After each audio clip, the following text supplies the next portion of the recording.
د هر کور مکتب د نن زده کړه د سبا ویاړ. السلام علیکم. د هر کور مکتب ګرانو زده کوونکو ستړي مسئ. د دوهم ټولګي د ریاضي مضمون 9 لوست ته ښه راغلاست. د نن ورځې د درس موضوع مو په 2 رقمي عدد کې د 1 رقمي عدد ضرب کول دي. ګرانو زده کوونکو تاسې سکرین ته ښه متوجه سئ. موږ به خپل درس را پیل کړو. ګلالیو زده کوونکو 2 رقمي عددونه دوې خانې لري.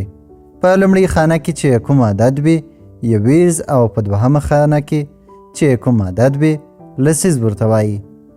اوس به راسو په عمودي ډول به د 2 رقمي او 1 رقمي عددونو ضرب کول زده کړو.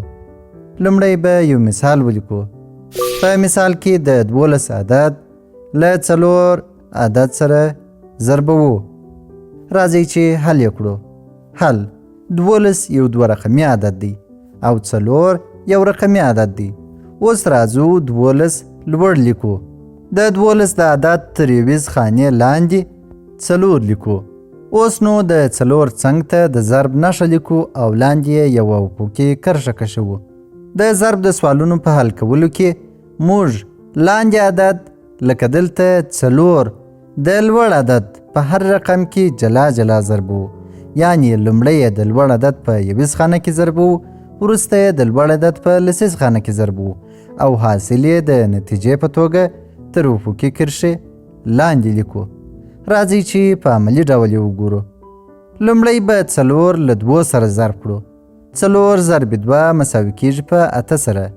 همدا 8 تر افقي لیکي لاندې د یویز خانې د حاصل په توګه لیکو. په دوهم ګام کې لاندني 4 له 1 سره ضربو. یعنی د 12 عدد له لسیز خانې سره یې ضربو. 4 ضرب 1 مساوي کیږي په 4 سره. همدا 4 هم تر افقي کرښې لاندې د لسیز خانې د حاصل په توګه لیکو. ګرانو زده کوونکو موږ لاندنی عدد د لوړ عدد په ټولو خانو کې ضرب کړ. په پای کې تاسې وینئ چې موږ د سوال جواب په لاس راوړی دی چې عبارت دی له 48 څخه. راځئ چې یو بل مثال هم حل کړو. په دې مثال کې به 24 له 2 سره ضرب کړو. حل عددونه به منظم پر خپلو ځایونو ولیکو چې سوال حل کېدلو ته جوړ سي. تاسې وینئ چې عددونه مو منظم تر یو بل لاندې ولیکل، علامه مو کښېښول او لاندې مو افقي لیکه کش کړل. اوس راځئ چې حل یې کړو. ضرب داسې و چې لاندې عدد د لوړ عدد پر هر رقم کې جلا جلا ضربو. لومړی به 2 له 4 سره ضرب کړو. 2 چې لاندنی عدد دی او 4 د 24 عدد یویز خانه ده. نو کله چې موږ 2 له 4 سره ضرب کړو حاصل یې 8 کیږي. همدا 8 به د یویز خانې لاندې د حاصل په توګه ولیکو. په دوهم ګام کې 2 د پورته عدد په لسیز خانه کې ضربو. 2 ضرب 2 مساوي کیږي په 4 سره. دا 4 هم د حاصل په توګه لیکو.